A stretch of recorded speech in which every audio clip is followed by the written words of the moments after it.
এই মুহূর্তে এমনও কিছু আশ্চর্যজনক ফিচার আছে যেগুলো জানলে আপনি রীতিমতো অবাক হতে বাধ্য। মূলত আজকের এই ভিডিওতে সেসব আজব ফিচার আপনাদের সঙ্গে কথা হবে। চলুন মূল ভিডিওতে যাওয়ার আগে আপনাদেরকে বলছি, এরকম প্রয়োজনীয় ভিডিও পেতে চাইলে মাস্ট বি আমাদের চ্যানেলটিকে সাবস্ক্রাইব অথবা পেজটিকে ফলো করে রাখবেন। নাম্বার 1, আপনি একটা ইমো অ্যাপসেই একাধিক ইমো অ্যাকাউন্ট ব্যবহার করতে পারবেন। অর্থাৎ আপনার অ্যাপসকে কোনো ক্লোন করার প্রয়োজন নেই। আপনি চাইলে একটা ইমো অ্যাপসে একটা বা দুইটা ইমো অ্যাকাউন্ট ব্যবহার করতে পারবেন। প্রথমে আপনি আপনার প্রোফাইল অ্যাকাউন্টে ক্লিক করবেন, সুইচ অ্যাকাউন্ট একটা ক্লিক করবেন, তারপর হচ্ছে অ্যাড অ্যাকাউন্টে ক্লিক করবেন। তারপরে আপনি যে নাম্বার দিয়ে ইমো অ্যাকাউন্ট খুলতে যাচ্ছেন সেই নাম্বারটি দিবেন। আমি নাম্বারটুকু দিয়ে দিলাম। এখন টিক চিহ্নতে ক্লিক করে দেই, ওকেতে ক্লিক করি।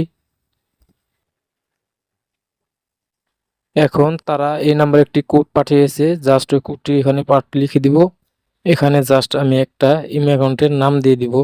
আমার নাম দেওয়া শেষ হয়েছে। এখানে একটা দেখেন টিক চিহ্ন আছে, টিক চিহ্নতে ক্লিক করব। আপনি চাইলে এখানে একটি ছবি অ্যাড করতে পারেন, আমি ছবি অ্যাড করব না। এখান থেকে টিক চিহ্নতে ক্লিক করব।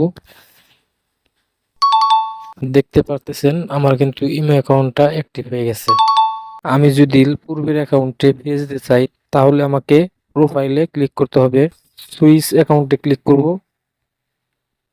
এখান থেকে দেখেন এই যে আমার আগের অ্যাকাউন্ট। তো নতুন অ্যাকাউন্টে যাওয়ার জন্য আবার আমরা প্রোফাইলে ক্লিক করব, সুইচ অ্যাকাউন্টে ক্লিক করব। এই যে দেখতে পাচ্ছেন এখানে কিন্তু আমার আগের অ্যাকাউন্টটি বা আমরা যে নতুন অ্যাকাউন্টটি খুললাম সেই অ্যাকাউন্টটিও এখানে দেখাচ্ছে। তো আমি নতুন অ্যাকাউন্টে যাওয়ার জন্য অ্যাকাউন্টের উপরে ক্লিক করব। তো দেখুন আমার নতুন অ্যাকাউন্টটি অ্যাক্টিভ হয়েছে। আর এভাবে কিন্তু একটা ইমো অ্যাপসে একের অধিক অ্যাকাউন্ট ইউজ করা সম্ভব। এই টিপসটি কারা প্রথমে শিখেছেন বা আগে থেকে জানতেন তারা আমাদেরকে কমেন্টে জানাতে পারেন। নাম্বার 2, এখন কিন্তু আপনাদেরকে বিক্রয়.com-এ গিয়ে নতুন বা পুরাতন ফোন বিক্রি করার জন্য বিজ্ঞাপন দিতে হবে না। জাস্ট ফেসবুকের মতো এখানেও কিন্তু মার্কেট প্লেস রয়েছে, সেখানেও আপনি আপনার নতুন বা পুরাতন ফোন বিক্রি করতে পারেন। ফার্স্ট আপনারা চলে যাবেন প্রোফাইলে। দেখেন আপনি এখান থেকে মার্কেট প্লেস অপশনটাকে সিলেক্ট করবেন। তারপর দেখুন প্লাস আইকন, এখানে ক্লিক করব। তারপর আপনার এখানে থেকে একটি টাইটেল দিয়ে দিবেন। আমি এখানে একটি টাইটেল দিয়ে দিচ্ছি। তারপর দেখেন উপরে একটি প্লাস আইকন আছে, সেখানে ক্লিক করে আমরা যে পণ্যটি বিক্রি করতে চাই তার একটি ছবি এখানে সিলেক্ট করে দিব। আপনারা যে পণ্যটি বিক্রি করতে চান বা যে কোনো পণ্য বিক্রি করতে চান সেই ছবিটি এখানে সিলেক্ট করে দিবেন এবং নিচে টাইটেল লিখে দিবেন। দেওয়ার পর এখান থেকে এই অপশনটিতে ক্লিক করবেন। এখান থেকে যে কোনো একটি ক্যাটাগরি সিলেক্ট করবেন। আপনি যে ধরনের পণ্য বিক্রি করতে চান সেই রকম একটি ক্যাটাগরি সিলেক্ট করে নেবেন। ক্যাটাগরি সিলেক্ট করার পর ডান এই অপশনটিতে ক্লিক করব। দ্বিতীয় নম্বরে অপশনে ক্লিক করে আমরা পণ্যটির দাম সিলেক্ট করে দিব। এখান থেকে ডান এই অপশনটিতে ক্লিক করব। তৃতীয় নম্বরে আমরা লোকেশন অ্যাড করে দিব। লোকেশনটি সিলেক্ট করার পর আমরা এখান থেকে ডানে ক্লিক করব। লোকেশনটি সিলেক্ট করা হয়ে গেলে আমরা নিচে দেখেন ফোন লেখা আছে, এখানে ক্লিক করে আমরা ফোন নাম্বার অ্যাড করে দিব। ফোন নাম্বারটি লেখা হলে এখান থেকে ডানে ক্লিক করে দেব। আমরা যে ফোনটি বিক্রি করতে চাই সেই ফোনের ছবি, title, location, phone number, price এগুলো সব ঠিক থাকলে আমরা এখান থেকে পোস্টে ক্লিক করে পোস্ট করে দেব। তো আমাদের অ্যাডটি এখান থেকে পোস্ট হয়ে যাবে। ইমোতে পোস্ট করার পর এখন যদি আপনার ফ্রেন্ড লিস্টে কেউ যদি এটি কেনার জন্য আগ্রহী হয় তারা কিন্তু সেখান থেকে কিনতে পারবে।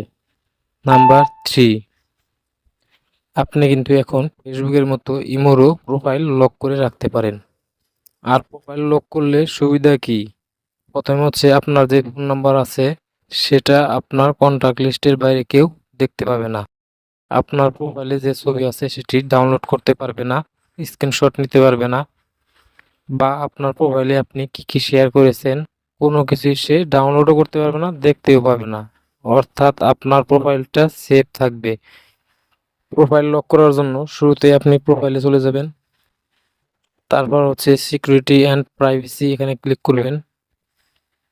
একটু স্ক্রল করে নিচের দিকে চলে আসবেন। এখানে দেখেন প্রোফাইল প্রাইভেসি নামের একটি অপশন, সেখানে আমরা ক্লিক করব।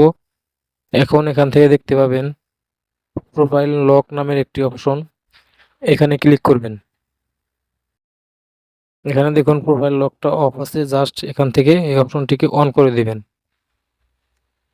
আপনার প্রোফাইলে যা আছে তা সেগুলো কিন্তু আপনার কন্টাক্ট লিস্টের ফ্রেন্ডদের ছাড়া অন্য কেউ দেখতে পাবে না। সো এটা কিন্তু আপনার ইমো অ্যাকাউন্টকে অনেকটা বেশি সুরক্ষিত রাখবে।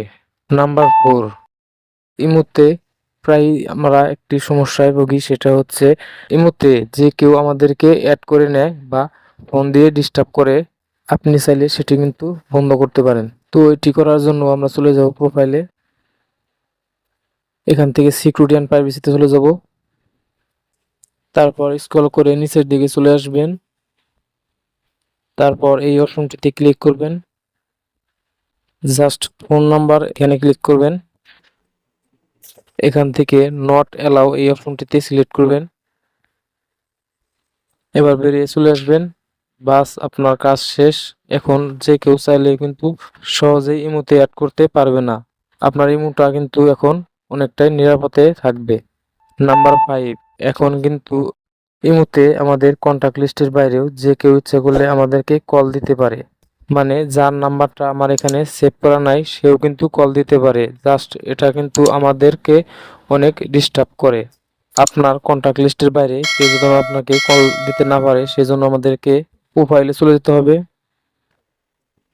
সিকিউরিটি অ্যান্ড প্রাইভেসিতে ক্লিক করবেন।